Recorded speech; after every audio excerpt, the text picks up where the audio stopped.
Friend, good to see you, Lloyd. I think we can get the party started. Hi, Frederica. How are you? Fine, fine. Good evening, everyone. Welcome to Intercontinental Toastmasters. Before we proceed, everyone, please turn on your cameras and mute your mics. Hi, Anne Marie.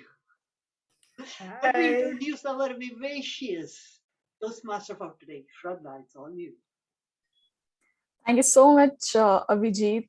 We welcome Yolanda today, and let me give a brief description about her. Yolanda's passion is fulfilled in both motivational and inspirational speaking.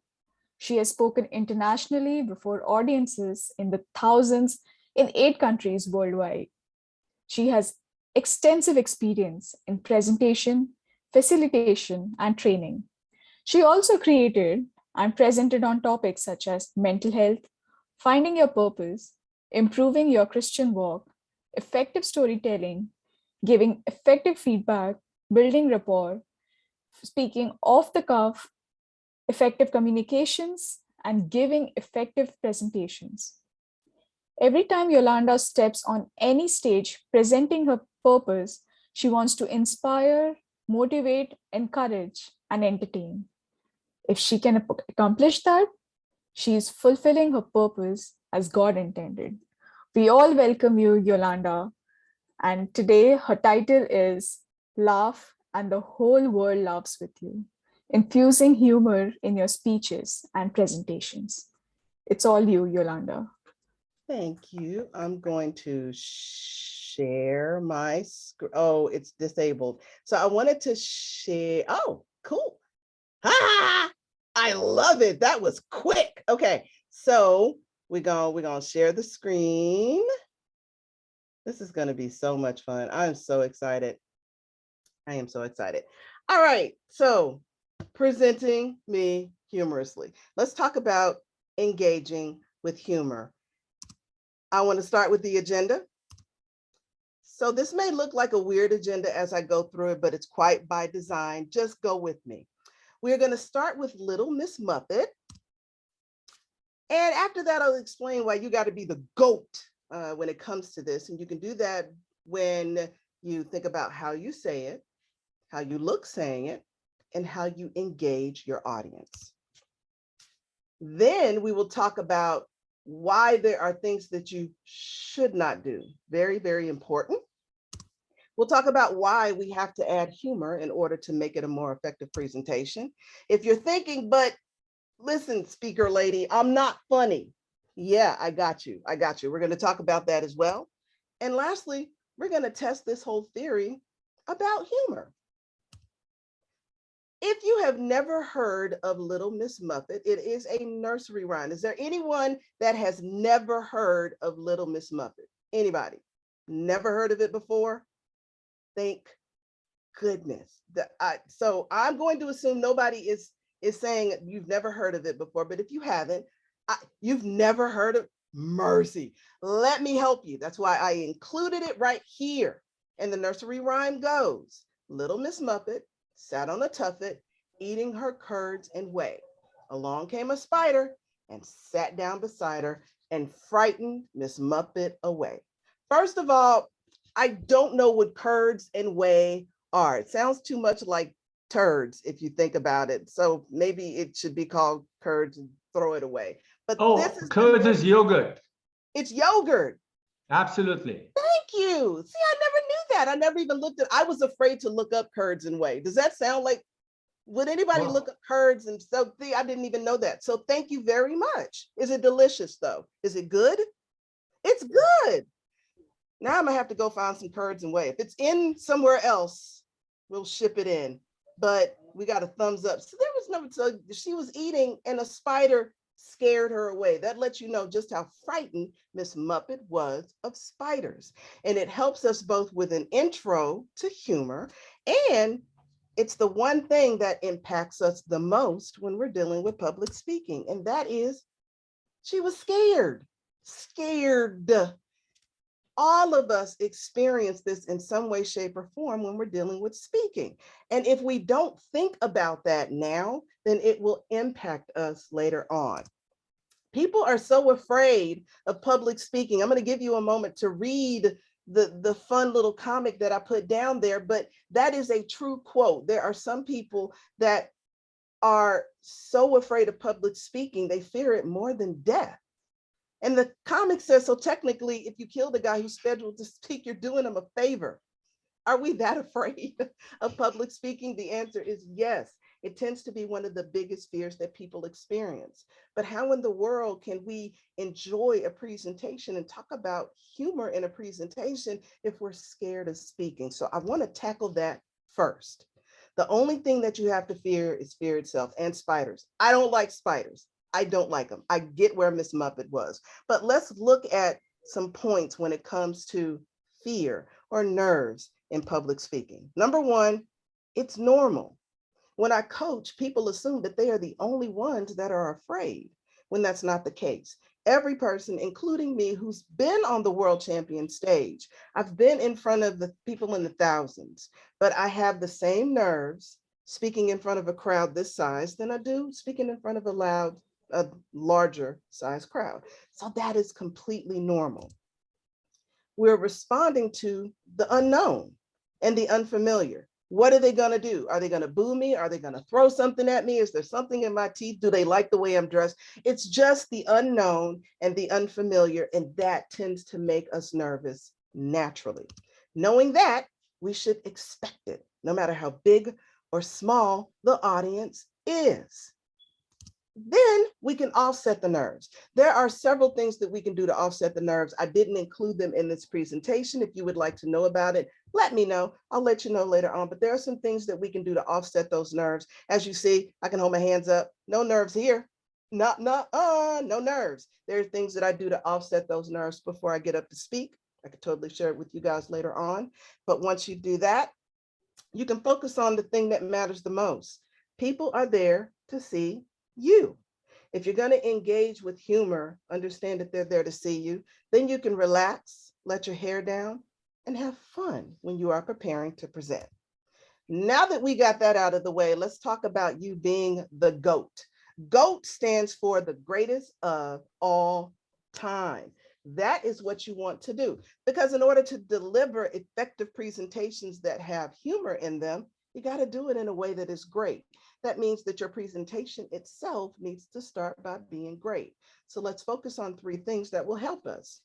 How you say the things that you say in your presentations, how you look when you say the things that you say in your presentations, and how you engage the audience. And if you've been watching, we've already been engaging. So this is something that you'll see me practice as we go as well. Now,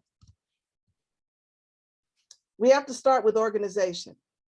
Every single person in this Zoom has been with someone who you are lost before you can even get to a particular point in the presentation. I see several people going, yes, Yolanda, yes. You have to organize. We're Toastmasters. We are, but unfortunately, I've also been in Toastmaster meetings where there's not been a clear organization, and you will throw your audience off if it's not organized. No matter how you say it, no matter how funny you are, if the audience can't follow you, it's still going to be ineffective. So make sure you include the intro, as you saw me do, the agenda, support the points, and then do a conclusion and a great takeaway so that they will remember exactly what it was that you said. Next, make sure that you are using good grammar. That's relative. Some people say that they love to do different dialects. They love to use genres that are different. They love to use jargon, as long as people are able to understand you. Notice I talked about Little Miss Muppet, but people who may come from other countries may not know who that is. Let me level the playing field by telling you exactly who it is. Make sure it's not too technical. I have a master's degree in computer science. Not too many people know that. I have to be very careful when I'm doing presentations at work. I work for Shell IT. I have to make sure I'm not too technical. I will lose my crowd. Their eyes will cross, and you will lose them before you can really give them your awesome presentation. Next, Less is more. How many of us have sat through presentations where they were so long and they were saying so much, you wanted to leave? Anybody at all? Anybody want to admit it? I see it. Just about everybody's raising their hand, and we're Toastmasters. Wow. Good gosh, everybody has raised their hand just about. Less is more. There's no need to overload people with a lot of information. You'll notice I'm keeping my points very concise, and I'm including something that will make the audience smile. Less is more. You don't have to throw the kitchen sink at us. Stick to the points that are very relevant. In fact, in the Toastmasters materials that we have, there is an actual project that focuses on how you say it and making sure that you are focusing in on points that will highlight your presentation and not take people away from what it is that you are saying. And last, leave them with a smile and some funny. If you've never engaged your audience with humor before, you're in the right place. It helps to leave people with a smile because they remember you. Leaving them with something that is funny will do some additional things. We're going to talk about why it's important as we go into the presentation. But next, I'm going to focus on how you look. So let's focus on non-virtually first, because I think eventually we're going to get back to a place where we're on stage again, in person. And I know some clubs that are already starting to do things virtual, non-virtually. They're ready to get back into the in-person. So let's look at some points that you have to think about, but you can also apply these virtually. And I'll talk about those in just a minute. First, your body. Make sure that your body language does not reflect that you are nervous. I know that we are nervous, but if you're fidgeting and you're playing with your hair and you're playing with your clothes, people will get distracted by what you're doing. Next, watch your hands. You will notice that I'll use my hands and then I'll drop them. If you're funny, but people are watching your hands, they won't hear what it is that you're trying to say. They will miss things that you are trying to show them. Eye contact. You also notice that I'm using eye contact and I'm looking at my crowd. I'm looking at everybody who is there. So when you're on the stage, make sure that you are focused on the people that are in the audience. Look at somebody and then focus back at something else and then look at someone else. Engage your audience because it really does feel like you are talking directly to them. And lastly, do not go by how I'm dressed today, but if you happen to be on a stage in person, dress for success. Look nice. I'm not saying that you have to put on a three-piece suit, but dress up. Be like Batman. The boss told him to dress for the job that he wanted, not the job he had. So he was sitting in there like Batman.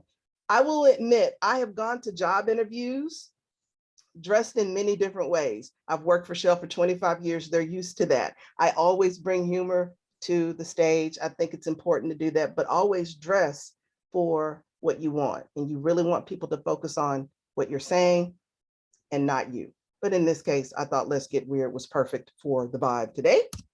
Now let's look at virtually. Use the camera. I've been in virtual presentations where people are not using the camera when they're doing a presentation, which is crazy to me. Make sure that you have your camera on. Make sure you don't get distracted or distract. Make sure that you don't do that with your hands. Make sure you don't do that by looking in the other way. Make sure that you're not looking at anything else as a speaker. Focus on your audience. They really can tell whether or not you are interested in ensuring that they are engaged with what you're saying. Did someone say something? I heard a voice.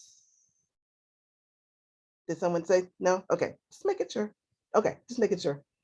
Next, keep engagement with the audience. Again, you've noticed that I've stayed engaged with my audience from start to finish, even though I'm virtual. There are some people that are so busy looking at their slides or so busy looking at the people that they lose the engagement of the crowd.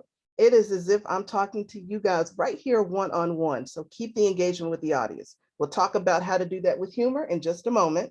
And next, smile. How many times have we been on these things where people have been frowning? They look like they just came from their jobs. No, not their jobs. You love your jobs. They look like they just came from somewhere sad. They don't smile the entire Time. I've never understood that. When you're doing a presentation and you're trying to be funny, don't look like the Grumpy the cat and say that's your happy face. Let's not do that. We're not going to do that. Now, next, we're going to talk about engaging your peoples. Guys, keep your people engaged. Yes, I said peoples. I did. That's my word. You can have it. But make sure that you keep your peoples engaged. Let's talk about how. Number one, establish a connection. How many of you felt connected to me the moment I started talking? I mean, be honest. And if you, I love you guys. If you didn't, that's okay. I have cash in my pocket. We'll talk later on after the call. But you have to establish a connection with people. If you don't, I don't care how funny you are, they're not going to laugh at you. They're going to be like, I don't like this guy. I could have phoned this in.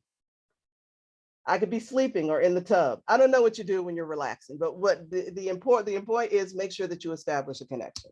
Number two, keep the connection from start to finish. Has anybody waned since I've been on the stage? Does anybody feel like going to make a sandwich right now? Everybody good?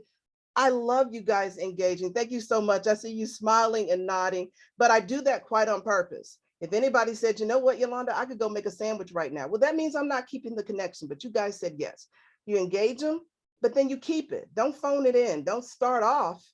Abhijit talked about it. He said, do you ever go, after you're done? Your audience should not go, as you continue into your presentation. They should feel just as engaged at the front as they do at the end. Ask questions. Yes, I'm doing this quite on purpose. I'm asking you guys questions. I'm keeping you engaged. A couple of you are probably waiting on my next question on purpose. I'm doing that quite by design. Make sure you do this. And then when you do it, wait for the answer.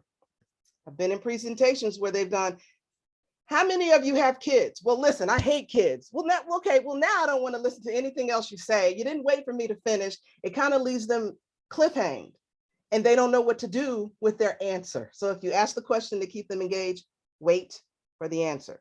Lastly, get up close and personal. Have you noticed there were times where I stopped and I looked at you guys as if I'm speaking to your soul? Again, I'm doing that quite by design. And it helps people feel relaxed with me. They want to listen to me and hear me quite by design. So keep your peoples engaged and don't use water. I'm not saying that this happened. I'm just saying don't do this to keep your audience awake. Be engaging, okay? Next, we are going to talk about what you should not do. These are all things that I have seen. These are all things that you have probably seen. Have you seen someone who's read their PowerPoint presentations word by word? Thank you. Look, somebody didn't even wait for me to finish the question. Don't do that. We're going to talk about that here in just a moment. Do not include too many details on your slides. You notice how I am jumping through piece by piece. I'm not giving you too much, and there are very few points on the slides on purpose. But your audience is going to start reading instead of listening to you if you include too many details. No matter how funny you are, if they're reading, they're not listening to you. Do not use too many details. Number two, too much animation. If you see things jumping off the screen and moving and cats meowing and things turning around, people, it's like a three-ring circus. They don't know whether to listen to you or throw peanuts at you. Can we just calm it down and make sure that you use just enough? Stay balanced, stay balanced. I just talked about this. Reading verbatim on the screen. You notice that I have points and then I have talking points. Don't include a paragraph of your talking points on the screen. You could be as funny as you want, but if they are reading, they're going to think I could have been at my desk and this could have been in an email. She's reading to me. I am not a child. I don't want to be read to. And you're laughing. I understand why. Number four, pacing and talking too fast. I've been here. I have been there. I've been there where people have been talking so fast they're not pacing themselves, especially in person. We've done much better here virtually, but on the stage, I've had some people that have talked so fast that I don't remember a thing that they're saying. And yes, you can do that virtually too, but don't do that. I'm going to let you read it because I know you want to read it. Go ahead and read it. It goes with one of the points that I'm going to talk about here. They heeded this person's advice by not saying anything too controversial. Some people were offended by welcome, but that's the type of audiences we have right now. So let's talk about it. Do not be too serious or sad, or I already talked about technical. Don't do that. If you're too serious or sad, people are not going to want to listen to you. They're going to want to cry. They're going to feel like they need a hug. They're going to look for a blanket. You come on, people. You have to keep everything upbeat. And I'm not saying be, haha funny, tell jokes every 15 seconds, but keep the topic as upbeat as possible. For a presentation, I actually had a group of HR professionals tell me that they were going to have to let a couple of people go. And they asked me to do an engaging workshop for the people that had to be let go. And at the end of that workshop, the people were like, I'm not feeling so bad about being fired anymore. Now, I'm not saying don't feel bad losing your job, but the point was the presentation was delivered in a way where even though it was a serious, sad topic, there were things that we did to engage the crowd where the topic wasn't so bad. There are ways that you can do that. Humor is one of the ways that you can do that.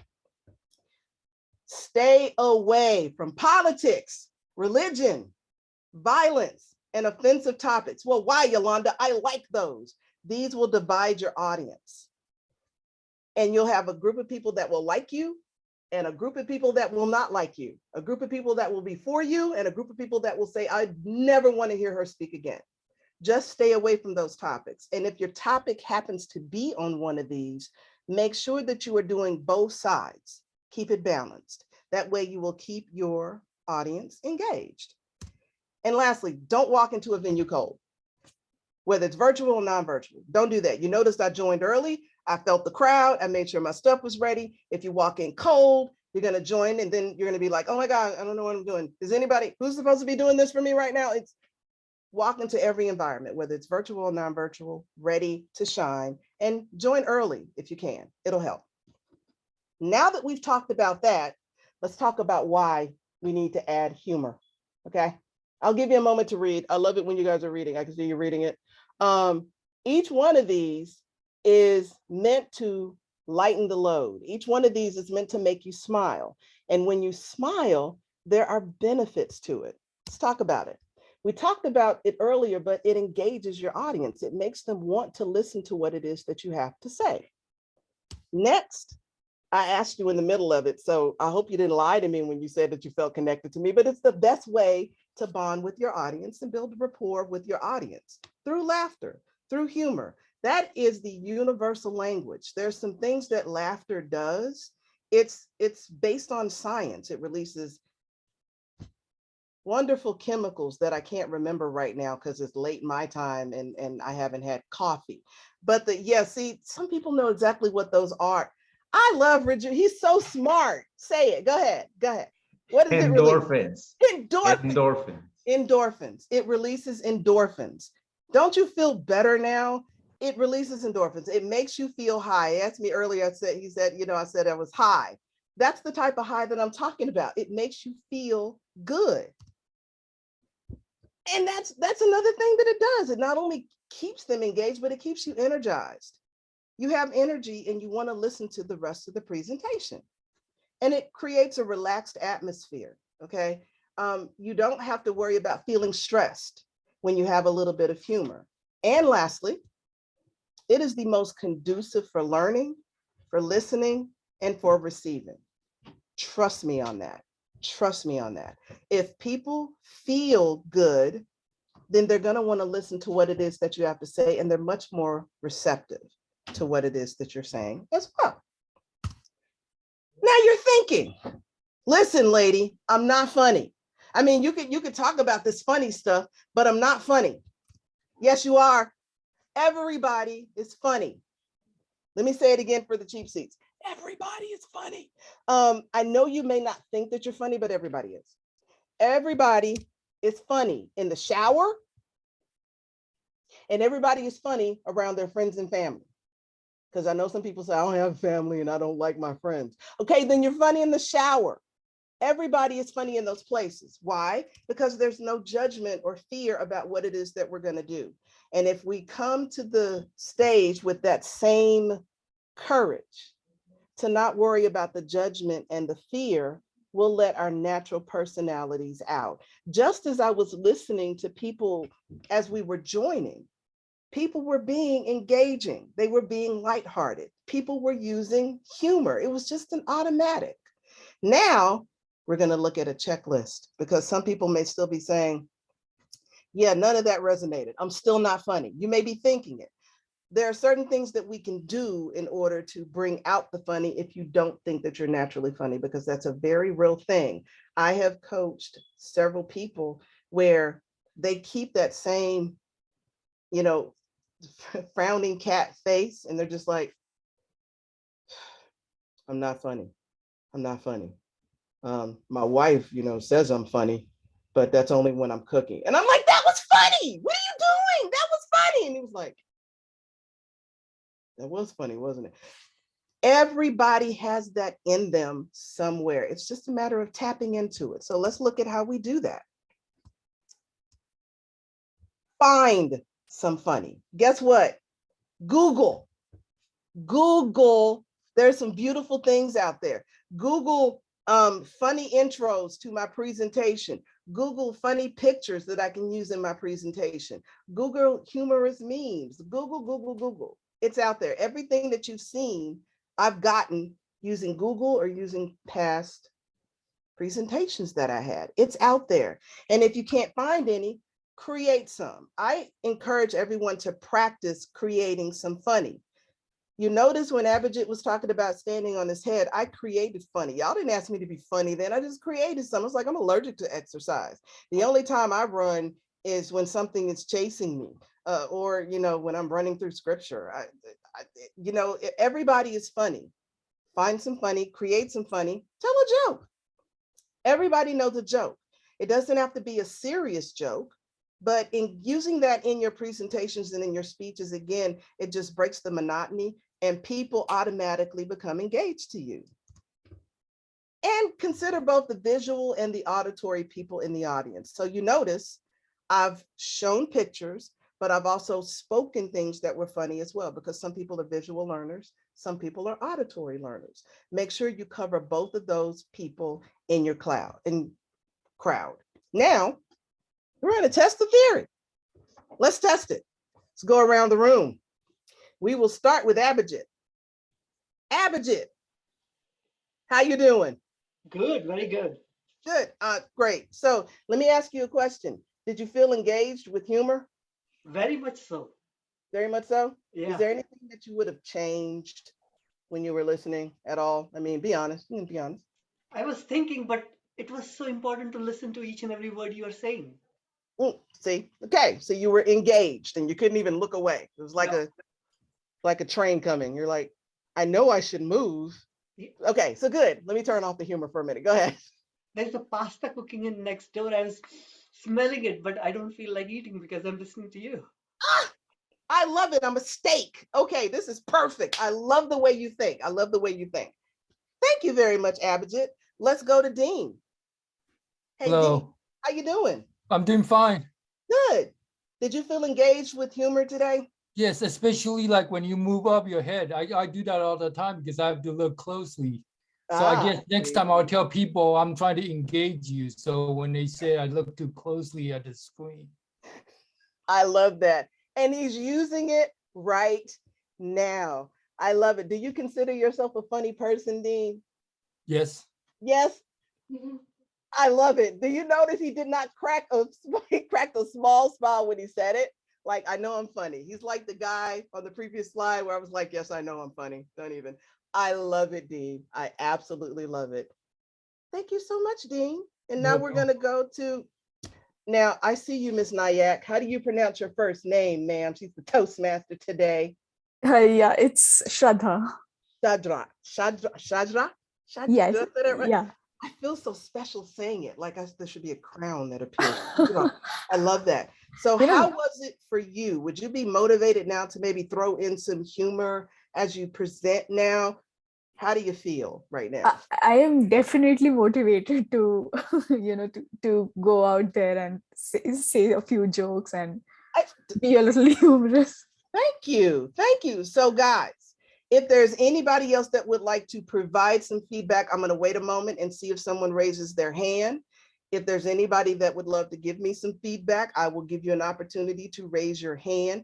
And if they raise their hand, please tell me, because my vision is limited. I can't see everybody. Did anybody raise their? I see Heather. Is Heather raised? Heather. Yes. Hi, Yolanda. Yes. This has been so fun. And I am really curious about how people are funny in the shower. I feel like I think I must be missing a big opportunity to make myself laugh every day. I'd love to hear more about this. I am so glad you asked that. I tested this theory a long time ago when my kids were babies. So I have a 25. I have a 22 who's going to be 23 tomorrow. So now he's claiming 23, and I have a 13-year-old. And I'd say about 6 or 7 years ago, before my oldest wanted to leave the house, that always happens, like at 16, 17, they're tired, they don't want to. I asked them questions to bring some funny to the dinner table, and I asked them, you know, when is mommy the funniest? And it was the youngest that said, when you're in the shower because you think you can sing. Now, I did not tell him to leave. I let him stay because it was a very honest answer. And I was like, first of all, you're not supposed to be listening to me in the shower. That is between me, the water, and my fans who are listening, you know, beneath the walls. But he's right. When you're in the shower, there's no inhibitions. So you may sing, you may dance. My daughter always takes the speaker into the bathroom with her because she says it's a full-on concert when she's in the bathroom. So for some reason, when you're in the shower, inhibitions go away because there's nobody in there to watch you or to judge you. Well said. Well said. Thank you. You're more prone to be yourself. And the same with friends and family. If you're at the dinner table with your friends and family, you kind of don't care if you suck or not because they're your family. It's not like they can disown you or tell you to leave.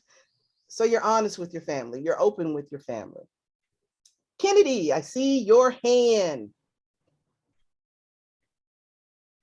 Unmute. Unmute. Can you talk a little bit more about establishing connection, especially if you have a prepared speech going on? Just drop a few lines if you see something in common with the audience, or is it just straight to humor? No, not all of my speeches are humorous, but if you've seen me present, and I get to present a lot even at work and within Toastmasters, I always use humor to connect to the audience. If you laugh, you just want to listen to everything else the person has to say. Think of a great comedian that you've heard.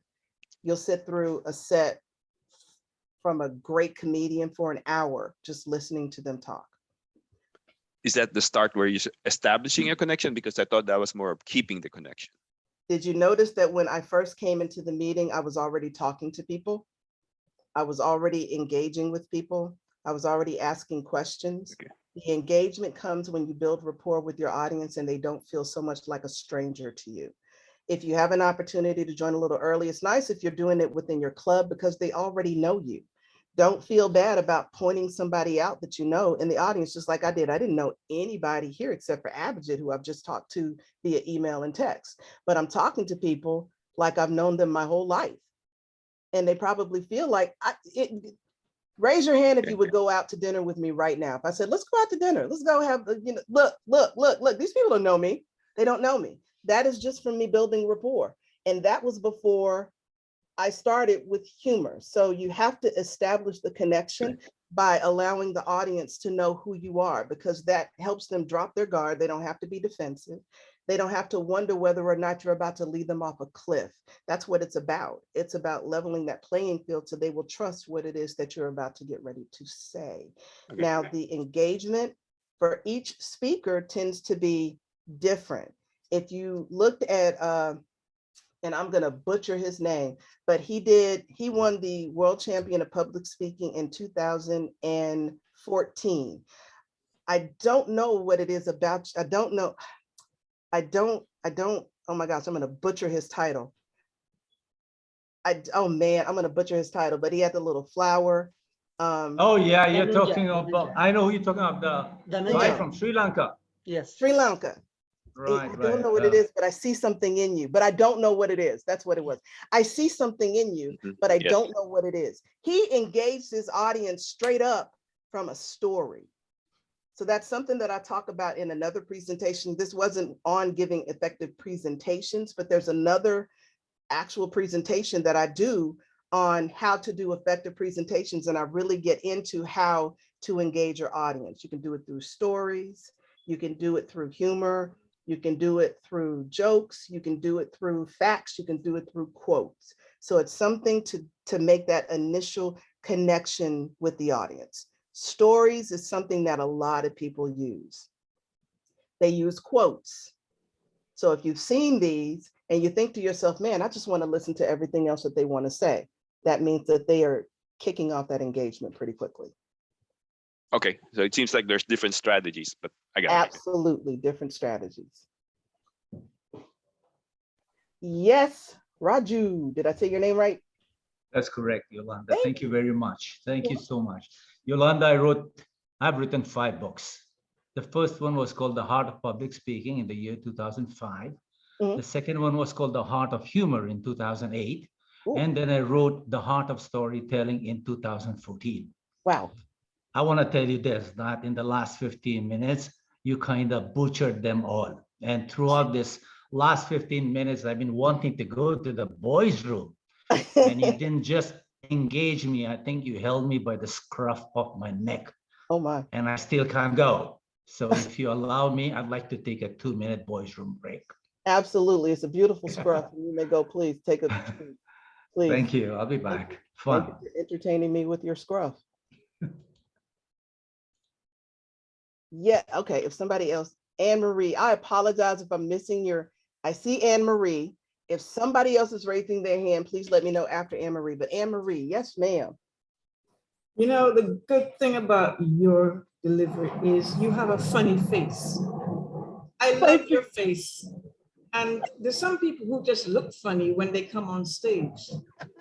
I always think I'm not funny, but sometimes my gestures, people laugh at the way my face is contorted. Do you use I don't mean to be funny, but I make Abhijit laugh because I just do these stupid things with my face. I love the way your face is. You don't need to smile. You got it, girl. Thank you. Oh my gosh, thank you. I love your face because it does. I hope you use that in every speech you do because my gosh, girl, I love it. I absolutely love it. Any other, I want to make sure I got them all. So let me tell you, the reason why I engaged the audience for the last part of my speech is to test the theory of humor. And I asked these questions on purpose because if anybody was missing anything at all, I want them to tell me.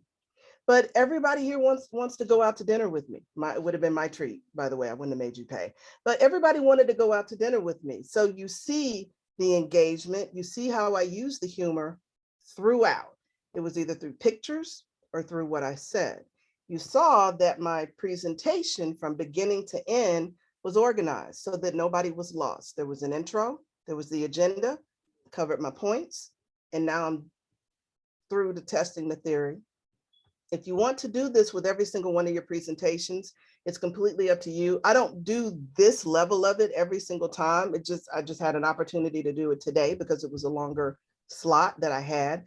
But these are the types of things that you can throw in just to engage your audience. And when I say it really does work, it works. It works. People love the humor.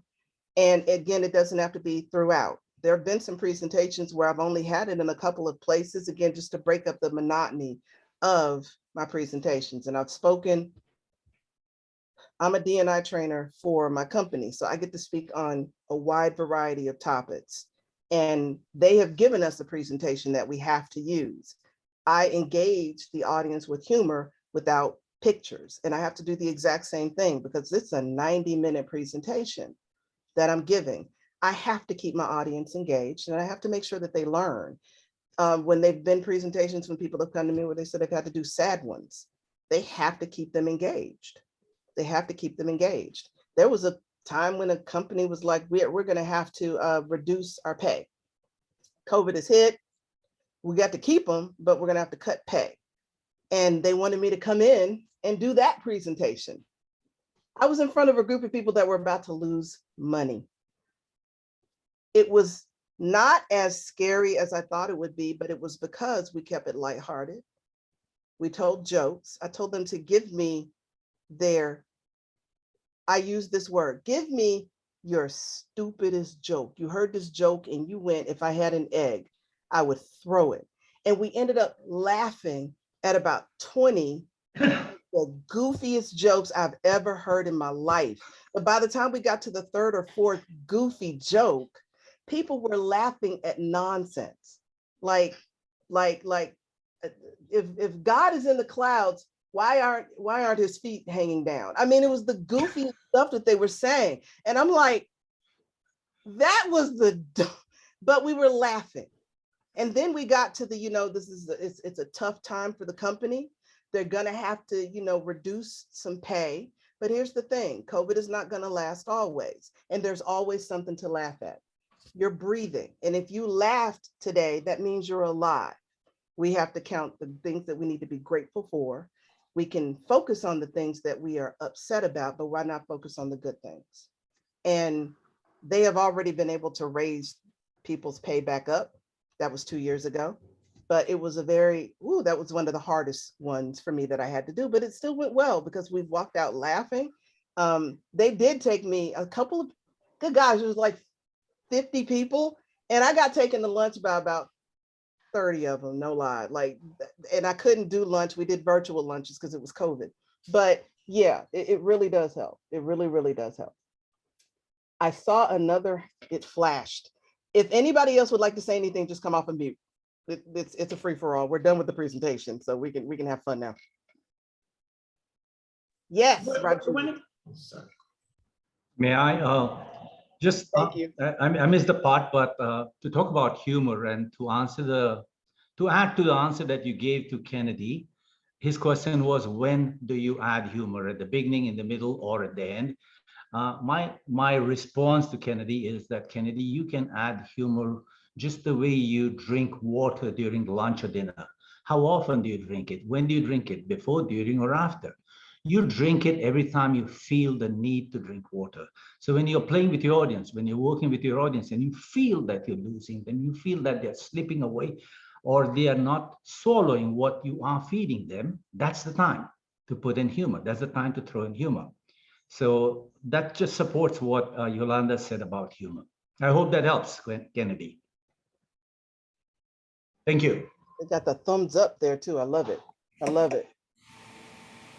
Lorraine, you are waving. Yes, ma'am. Hi. Hi. One of your slides reminded me of a quote. It's by Herbert Gardner. He said, once you have the audience laughing, they're listening, and then you can tell them anything. I love that quote. Can I steal it? Like I'm adding that to this presentation. And I'm going to give Lorraine credit. Like that was a bomb. Yeah. Thank you. I love that. Well, make sure you say Herbert Gardner. I will. Okay, I'll include Herbert too. I'd rather put Lorraine, but I'll leave Herbert in there too, Lorraine, I promise. But that is a dope quote. I'm going to put it in there. Definitely. Daniel Goleman, humor is the shortest distance between two hearts. Oh my gosh. And guess Jim has hearts on his. Jim, your hand is, I love your background, sir. Where were you on Valentine's Day? I love that. I love that. Yes, sir. How do you gauge whether an international audience or some parts of the audience will get the humor that you bring? That is an excellent question. Notice the pictures that I'm using. I kind of watch people's faces as I'm doing the pictures, and I've tried these pictures in other workshops before, but here's a little cheat sheet. I have friends all over the world. I'll send them a picture in WhatsApp and I'll say, is this funny? I've actually had people go, yeah, no, I don't know what you're doing here. You're going to use that in the speech. They know what I'm asking. If you're going to use that in the speech, just be ready for the banana. Okay, scratch that one. People in the UK don't understand. So I actually test the pictures that I use with friends that I have all over the world. some of the quotes and the jokes and so forth, I need you to test those because I've heard things on the stage, especially at the international level, where people have used quotes, jokes that didn't land. They'll use movie references that they didn't understand. If you want them to understand it, notice for Little Miss Muffet, I assumed everybody didn't hear about it. I put it right there for people to see. If it's something that you can quickly explain it. If you want to explain a joke, they'll get it. I've taken the time to explain the joke. The thing about the clouds and stuff, there are some people that may not even follow religion. They may not even believe in God, but they laughed because it was funny.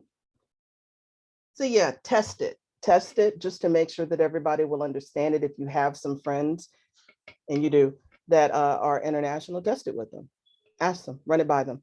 That way that you'll know. And if they say no, trust them. But I will ask, is there anything funny that people saw that they didn't understand throughout the presentation? Anything at all that anybody didn't understand? Yeah, nobody is saying they didn't understand anything. So nice. Anne-Marie has a question. Anne-Marie, go ahead. Yeah, men have a different sense of humor than women, I find. Okay. And I just wanted your feedback on whether you tailor your humor depending on the male, female. And are there any areas that you just would not go as a female humorist? Yes, let me just go ahead and answer that now. Yes.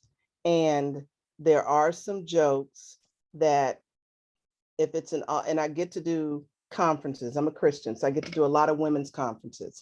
There are some things that I could say in the women's conference as a speaker that I could not say if there were men there. So I do that on purpose, and I do tailor for an audience of both men and women. If women are on there talking about, whew, man, I have hot flashes today. Okay, well, men are going to become disengaged because number one, they don't want to hear about our hot flashes. Number two, they don't want to think about why we have hot flashes. Number three, they probably get nagged by their sisters / wives / daughters about hot flashes. They don't want to hear it. They don't want to hear it. So yes, I do. I do it on purpose because I value both my guys and my girls in these presentations. I want everyone to laugh. So absolutely. I have heard presentations. When I did the World Champion of Public Speaking, one of my co-speakers that were there also on the stage, she did this whole speech about losing weight and going through hot flashes and her periods and the cramps. And I could just feel the men leaving the room. But it was a beautiful speech for me and the other ladies. But if you have judges who are men, they just become disengaged. They're not doing it on purpose. It would be like a man getting up and talking about a prostate exam. They're not doing it to be disingenuous. That's what they relate to, or coming on talking about fishing, or what's other stuff guys like doing, fixing their car, burping. I don't know what guys do. Thank you. Sports. Oh, sports is a good one. Oh my gosh. So anyway, you have to ensure that your entire audience can be engaged. Now, can you do it anyway? Absolutely, Anne-Marie. You still come on the stage to talk about periods and cramps and bloating, but you're going to lose your audience. At least it's going to become polarizing. Let me put it that way. And if you want your speech to be received as much as you can, you have to make it open to anyone who is on the stage, men, women, and children. I've tailored my presentations for children as well, so that if they happen to be in the audience, they'll laugh too. So you'll see cartoons, you'll see Batman. I've done Minecraft. If you don't know what that is, thank God right now. But I've done Minecraft and Roblox also in youth things, and they've gotten it. So yeah, you should most definitely do that. Because I value the guys. I want them to laugh too. Kennedy? Right. Yes. I don't know if you've seen the Pathways modules on humor. I have indeed. You have? Yes, I have. And one of them says that if the audience did not get your joke, your funny story, you should have the confidence to pause and let them catch it. If they didn't, move on. But then you also said you would explain your joke. So that kind of, when would you do one and when would you do the other? Or is it only for international audience? If there's a different culture, that then you'd have to explain it. You actually hit the nail on the head. When you're in, it's not just, it's when you're in front of I'd say a stage period. If you're in person, you'll know if people are laughing at you and you'll know if it's quiet. It's quite awkward if you're not used to it or you didn't expect it. I don't say this to be facetious. If you look at the 2017 semifinal that I did where the name of my speech was Just Finished. And it was about me trying to keep up with my daughter when she was 15, running in a race. Don't ever run in a race with a teenager, but that was the whole speech was about. And there were moments when I was telling humorous parts of my story where it was quiet. There was one moment right near the end where I did a joke and nobody laughed. I kept going because it was a timed speech and I had to finish it. But it was okay because they got the other stuff. So it didn't take away from the speech. If you have time and you don't have to worry about things, your timing being off and it's not that big of a platform and you notice that people are not laughing, feel free to use that moment to engage people. So you'll notice I stopped at times and I actually engaged as people were talking on purpose. Don't feel bad about having to do that if it doesn't look like people are laughing at the joke or if it doesn't look like they got the joke. I will use that. And I remember only, I'm thinking of one thing in particular because it was in my son's class. And this was when he was in the 4th grade. Now he's in the 7th grade. So this was 3 years ago, pre-COVID. You talking smack? It depends on what smack is. So 13, autism. I had to answer him. So he does that. So that I gave birth to humorous too. Didn't even stop. But anyway, 4th graders in the class, and I had to do a presentation on technology because I'm in IT and I'm a project manager in IT. And there was one joke that I told them and none of them moved. I mean, they were quiet. And I was talking about the floppy disk. They didn't know what the heck a floppy disk was. These people weren't even alive when the floppy disk came. So I said, okay, you're not laughing. So imagine your disk doing this. And all of a sudden they're cracking up. And I had to stop and I had to do that, number one, to catch their attention. And then they said, what is it? I said, it's like this. Hold on, let me do it. It's like, and I just started getting goofy with it. And then the teacher immediately put a picture of a floppy disk on and they were like, what's that? I said, that's how it looked. And this is what it did. It was floppy. Well, I stopped and I had to engage them because I didn't want them to be disengaged. So for that moment, I remember it. I remember it. And they wanted me to come back every doggone year just because I was funny. So if you need to stop, if you have time, and if it doesn't take away from your speech, take about 30 seconds to explain it. If it would be best for you to go on because you have other points to make and you think those other points will lend itself, keep going. But it's a balance. As a speaker, we got to balance it. We have to know. And we get enough practice on the stage, I think, to kind of get used to it.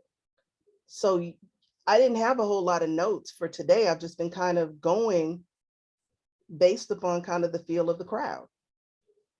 The energy of the crowd was up, I was up. If the energy of the crowd had dropped, I would have went higher. So I read the crowd. And I think as Toastmasters, we have to do that. I think we forget that there's a crowd out there, especially in the virtual world, because we're at a camera and we forget there's an audience out there. So yeah. If they didn't get it, make them get it. Not in a mean way. Don't, when I say make them get it, if you have to explain it, if you have to use, visual aids to help them get it, help them get it. They deserve to laugh with you. Jim's backgrounds are as fun as mine. Jim, you're so cool. Zoom calls are not optional. They're not optional. And I chose this because of the control. I mean, you have to gain control of your audience using humor. I like using humor because humor just seems to be the best way to engage. Just seems to be the best way to engage. Okay. What is your background, Yolanda? These are controls in a spaceship controls. Okay. I will isn't that- never be in this because I don't want to go to space. So this is the closest I'm going to get to controls with space and stuff like that. No, it's close as I'm going to get.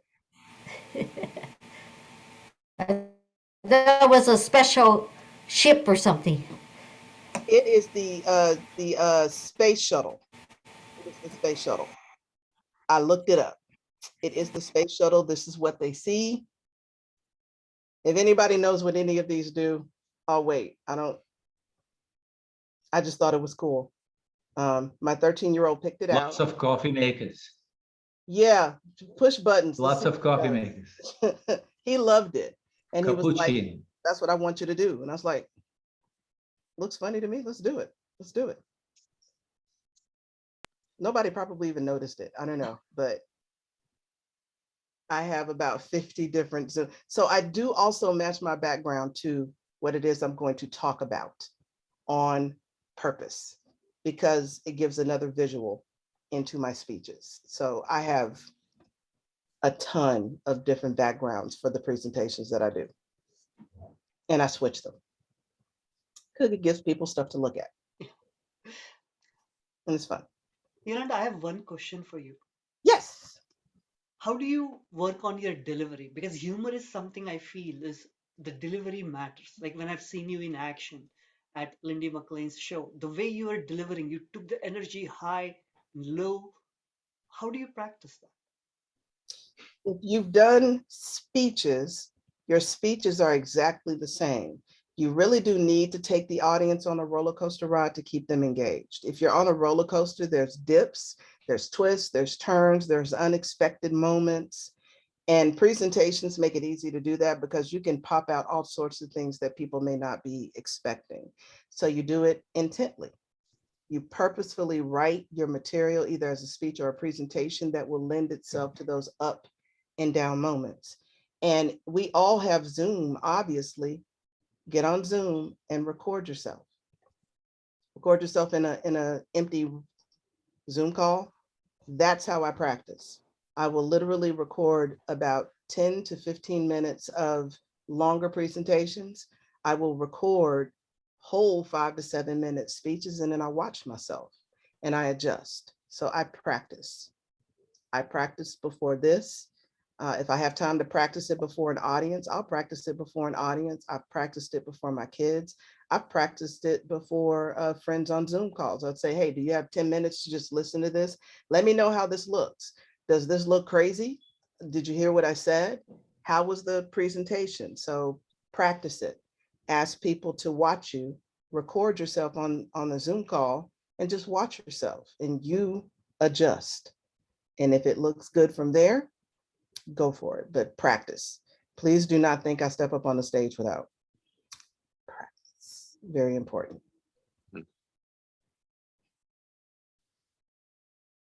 Anyone else? I think we're almost at time, but I just want to make sure there were no other questions. Are there any drills that we can do to tune up our humor cells? A lot of you have already started. I've heard some funny things. Your backgrounds are giving me life, but try it out with, if you know some children, start with kids. Kids will be brutally honest with you about whether or not you are funny. After kids, go to your friends. And if you are at dinner, we've all been out with dinner with our friends, with family, and we've said something and it's been funny. If it was funny, use it. The stories that you've heard me tell are things that I've told and people have thought it was funny. And I bring it into my presentations. And I have tons of stories. Now, if you think to yourself, I don't remember half the stories I've done, I don't remember what I ate for breakfast this morning. Write them down. So I have a whole list of funny stories, funny intros, funny jokes that I've heard, funny things that my kids have said, especially funny things that my kids have said. If you've seen me do speeches, most of my speeches are on what my kids have said to me. And they're hilarious and they don't know that they're hilarious. He just walked in and said, did you hear him? I'm putting that on Facebook later. It was hilarious. And it happened in the middle of a presentation. So I don't get upset. I match his energy and I throw it in a speech later on. So write it down. If it's funny, if somebody said it was funny, write it down. If you've heard somebody else say something funny, quote it and make sure you give them credit for it and use it. So real life will give you that real time opportunity to be funny. And then repeat it. I've already heard some funny stuff on the stage. Breathe life into your speech. Somebody yelling out. Could you please tell us who you are? He's watching television. Kind of cool. One question, recovery from a bad speech or a bad joke. Have you ever had a bad joke that just didn't fly, and how did you recover? I don't think of it as a bad joke. I think of it as an opportunity to be funnier next time. When I didn't do things with my friends and family beforehand, and I would just step up onto a stage cold without testing things, there were times when people didn't laugh. And when people don't laugh, I use it as an opportunity to be funny next time. So don't look at it as bad. Look at it as an opportunity for improvement. And the way that you recover from it is learning from it and doing better next time. Because people won't remember the bad as much as people think that they will. People will move on and they will mostly remember the last brilliant thing that you did in front of them. So let's just say this whole thing bombed. Let's say you guys are like, I would never invite her back again. I would look for an opportunity to do it again. I would tweak it. I would talk to a couple of people in the crowd and say, man, why didn't you laugh? Because I really tried. And they're going to give you real-time feedback on why. Tweak it and then get right back out there and do it again. So make it better. Make it better. I'm thinking of the humor speech contest where I've seen some speeches that are just not funny. Don't know how they got. Depends. They've got to that stage. Me too. Nobody's told them. So that's the kind of scenario I'm thinking of. You know, humor speech contests are very different, aren't they? In terms of 100%. You're expected to be funny in those. And we just went through humor speech, contest season a little while ago, and I've seen the same. And what I've done, I do this in every single competition, and I will do it forever. If somebody did a speech and it wasn't as funny, I'm sure that they recognize it wasn't as funny by the audience reaction.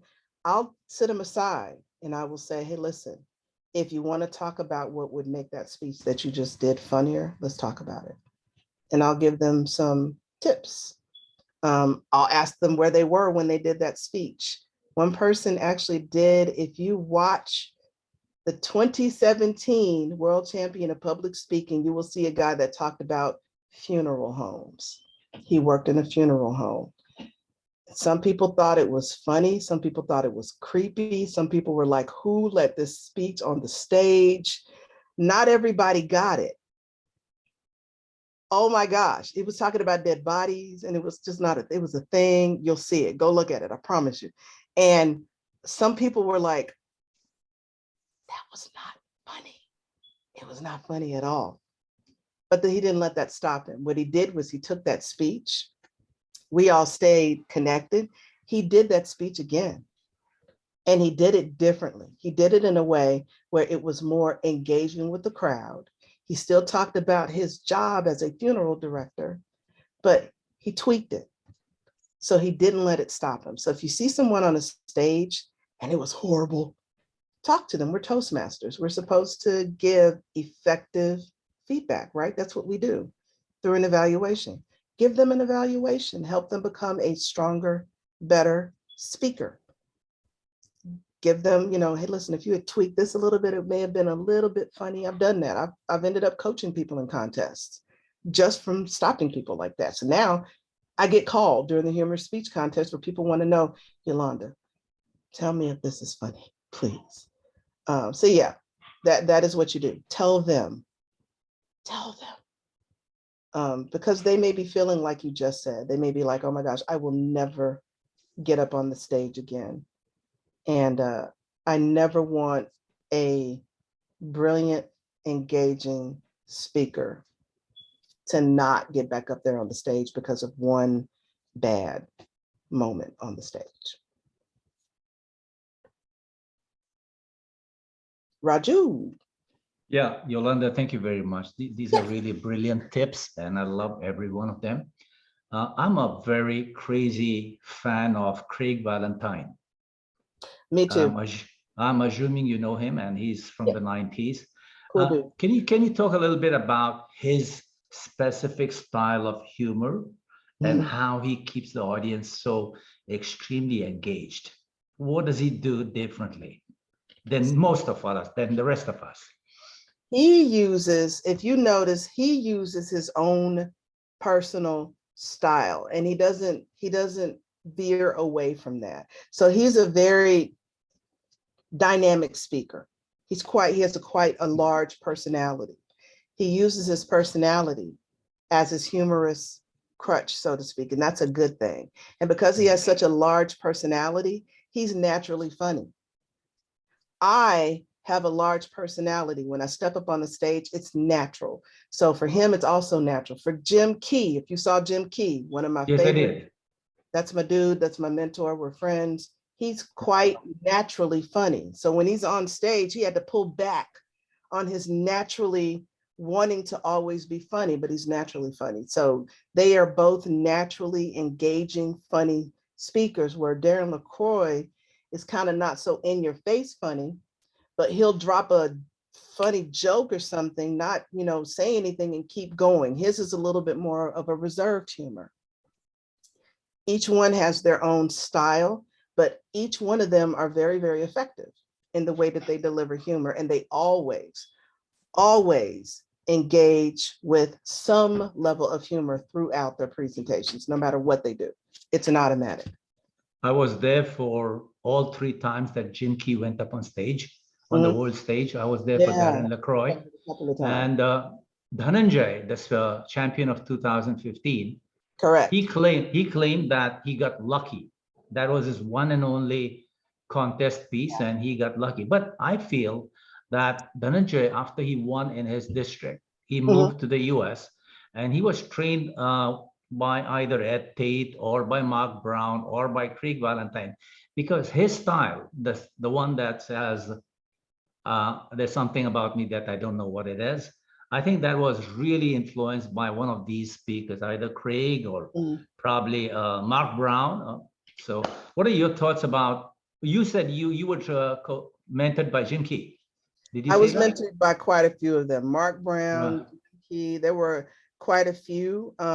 Jim Key and I go way back. Yeah, I love him. I love him, absolutely. So he offered to mentor me when I first went to the World Champion of Public Speaking and all of that back in, I think, 2012, I think it was. He offered to mentor me, and we've been friends ever since. But Mark Brown, I reached out to him quite by recommendation.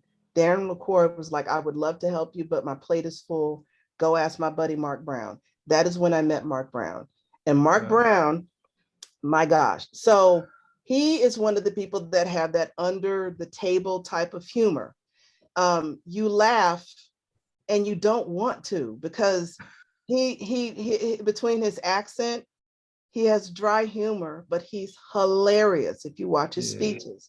And when I brought my speech to him, I gave him 5 to 7 minutes of brilliance when I gave him my, just finished speech. I was like, here it is. Go ahead, crown me now. And he was like, no, you need to take about 5 minutes off of this. This is too long. It's not as funny as you think. I need you just to cut it. I know. 3.5 minutes. I was like, are you crazy? Cut 3.5 minutes off of a 7-minute speech? What? He's like, cut it. Do you trust me? You don't trust me, do you? I come from the Bahamas, honey. I don't care. You don't scare me. So he's got a very dry humor. He doesn't stop. He's very quick on his wit. But what he told me to do was he told me to cut out anything where if I took it out, my speech still said the same thing. That's where the less is more. And when I did that, I cut my speech down from 7 minutes down to 4:30. And I was like, Wow. "Hey, here's 4:30." And he was like, "Now I want you to go back and listen to it again and add back the stuff that's funny, because it's still just no. Who laughed at this? They Right. laughed at this at this. Like, okay, they don't know nobody. I'm telling you, go back now and add funny." So he kept making me tweak it, and naturally he was hilarious. So I wasn't mad at him for telling me that basically you're saying my speech sucked, but he was so hilarious and humorous and engaging and funny. That's the way that they naturally are. So Jim Key is naturally that way, but he always tests his stuff, as we all do with other champions. We just want to know, they've been where we want to be. And that was the same speech that he won with. That same speech he had done, like you said, 3 or 4 times. So he had been to the world champion of public speaking 3 times before he won. And he had done that. I know. I was there for all 3 times. Yeah. So I was there all 3.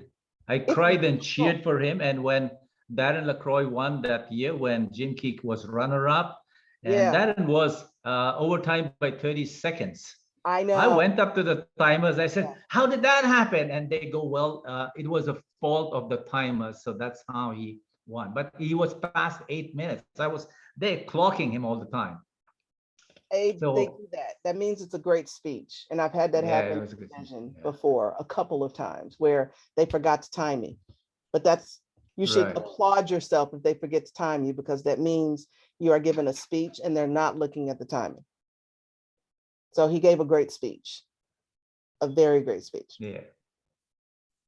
They Well, were Jim so- Key was. Go ahead. Sorry. They were so enamored that they couldn't pay attention to the timer. They They didn't wanted to stop. listen to the speech. It was the opening line that caught them, and they forgot Ouch. to hit the timer. Ouch. Ouch. Yeah. Ouch. And I did a speech on, it wasn't sad, but it was wake up call. And it was to engage people while you can, while they're here. And my opening line was, the very first words that my mother heard right after I was born changed my life forever. No, it wasn't, "It's a girl," or "She's beautiful, Mom." And it wasn't even anything crazy like, "Did that hurt?" No. The words that my mother heard after I was born was, "She's Beautiful. not breathing." And for 1 long minute, they tried to revive me. So it engages the audience, it stops them. You see how people may have stopped breathing for a moment. And the guy just forgot to click the watch. So by the time he realized I was speaking, I saw the yellow. And I wasn't even halfway through my speech. So I had to stop it. I had to wrap it up. Well, that's why you practice. You practice for stuff like that. And I practice my speeches so much that I can tweak them on the fly if I need to. So I just tweaked it on the fly. I think Lorraine, did you have a question, hon? Your hand is still up. I just want to make sure. So, Oh, I have a question. you have a question? Yes. Referring back to, are we still time? I'm referring back to, I think it's Anne-Marie's question. If there's a bad joke, or I consider a joke that fell flat, I considered sometimes it's audience dependent, or how do you gauge if it's your delivery or it's the audience that maybe the audience is not the right audience for that joke? Like, for example, I gave a humor speech, happy Corona anniversary. Most of the people were laughing at that, but I know I got feedback that this is not appropriate. Polarizing. See, that's one of those topics. It's polarizing. If you stay away from some of the polarizing type topics, you won't have to gauge whether or not, I mean, it's funny to us, but some people are really, really iffy right now about Corona, about the president, about the Ukraine. those are topics that even when I'm out with friends, if they start to talk about it, I will say, stop. Let's talk about something else, because I already know I'm probably not either. I may not agree or they may not agree, and it becomes uncomfortable. So those type of topics, try not to, if you can, try not to go into those types of topics. There are certain topics that everybody is going to laugh at. I can make any topic funny. Some people say, no, you can't. Yes, I can. I can make any topic funny. And I do it through those pictures, and I do it through engaging in jokes. And there's always a joke for everything. There's always a quote for everything. There's always something funny out there for everything. Google is a beautiful thing. For any topic that you need something funny on, Google. And then just look at everything that Google tells you guys. And if it's funny to you, steal it. I mean, well, you know, when I say steal it, use it. If it says to give people, you know, credit for it, give it credit. But don't assume someone not falling over laughing doesn't mean that it wasn't funny. I find that some people assume that people have to be falling over laughing in order for it to resonate as funny. And that's not the case. I can ask people on the call that didn't crack a smile, you know, was it still funny to them? And I actually asked, does anybody that didn't think it was funny? And nobody said they didn't think it was funny. And some people have not laughed this whole time. But I know that there's a level of engagement because they're still here and they're listening. To me, that means that it engaged them. And that's all I really care about. So humor does not necessarily mean they have to be falling over laughing. Humor is a feeling. Engaging the audience with it is a feeling. So even if they don't laugh, if they smile, like I said, try it in front of kids. They are the hardest to choose. If they are still engaging with you and listening to you and they haven't walked away, the crowd will probably do the same. They'll probably sit there, listen, and be engaged with it. Even people that were not on camera, I could feel them smiling. I felt Sarah smiling. I felt Vicky smiling. Dee Dee, I felt them. Joyce, Frederica, I feel their smile. Frederica has a beautiful smile, and so does Joy. I feel them laughing. I feel it. It's the audience. See, look, there she is. You see? I feel it. I just feel it. I feel it. You feel it through the energy. And if you feel the energy, it's okay. It's okay. That's what matters. Dee Dee's laughing. See, I love it. I love it. I love it. See, it's perfect. It is perfect. Thank you so much, guys, for look. I know people are dropping off because we have gone over. I am so sorry. I didn't mean to, but I wanted to make sure I answered everybody's questions. I'll get to do it again, right? I can't remember the date, but I'll get to do the whole workshop again. Thank you so much, Yolanda. That's funny. No problem. You're on mute, Abhijit. You're on mute, Abhijit. Oh, Friday 11th at noon. The 11th at noon. No, at 9. 9 at 9. At 9? No, it's 2 p.m. your time. Oh, you better. Did I put that in my? Okay, I knew that. I did. That's a joke. I knew that. I knew it was. I know that. You need to send that to me and make sure I have it. Where is it going to be? The repeat. Yeah, right now. I'll send you the record link. It's going to be at my workplace. And I will say, I do my speeches a little bit. I sure did not put that down. I'm putting it down right now. Please. At NVIDIA. Abhijit's club. Yep. Awesome. I am blocking it right now. And you will see different pictures. I do that on purpose. I move things around and I mix it up in case some of the same people come to the same ones that I do. So it's going to be slightly different if you attend that one on purpose. Some of the same material, but different. And I do that, you know, to keep the audience engaged. It's going to be there. I don't want to do something. Okay, I want to attend again, Abhijit. Let me know. Yes, I'll do this. I'll send you the link. As the one who asked too many questions, thank you, Yolanda. You did not. You asked just the right amount of questions. There's no such thing. I'm a mom, sir. I trained for this from toddlership. So that was not too many questions. You were fine. You were fine. I'm with Elma right now. I'm sleepy too, Elma. I feel you. I love you. It is okay.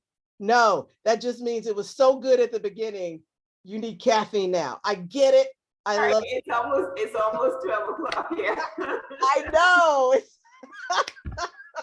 I love it. I'm 1 o'clock in the morning. I love you. I love you. It is completely okay. It's okay. My fiance has walked to this door like 5 times, and each time I try not to look at him, but I can hear him. And then he came and sat down right here staring at me. I wanted to say something, but it's okay. I've seen it all. You guys let my 13-year-old come in here and yell in the middle of the presentation. I love you. It is okay. It's okay. He said you were talking smack again. Yes, he knows me. He knows me. I talk about them all the time. Facebook, Instagram, like you came out my womb, I could talk about you. Now that may make the men feel a little uncomfortable. I apologize. I don't know what it is about wombs. Just men go, I don't have one of those. Why are you even talking about that? But anyway, yes, this has been fabulous and I cannot wait till the 11th. I am looking forward to it. I'm excited. Yolanda, I must say that you are the GOAT. Thank you. Oh my gosh. Thank you so much. So cool. Thank you. I appreciate it. Yeah. You guys are awesome. You guys are awesome. Thank you so much. Yeah. And I'm looking forward to your presentation again. Yeah, please come back. Like I said, it'll be different. A little bit different. I tweaked them all to tailor for the crowd on purpose. So once he sends me the details, I'll tweak it for that next one. Cool. And thank you guys so much as well. I appreciate it. You guys are awesome. Thank you. Good night. Good night, guys. Bye. Thank you, Yolanda. Thank you. Thank you so much. Thank you, everyone. It was fun. Shraddha, it was fun, right? She's Yeah, amazing. it was definitely so much fun and engaging. It was really good. Yeah. Thank you for organizing this, Abhijit. Really appreciate it. Oh, thank you. Thank you for being the Toastmaster because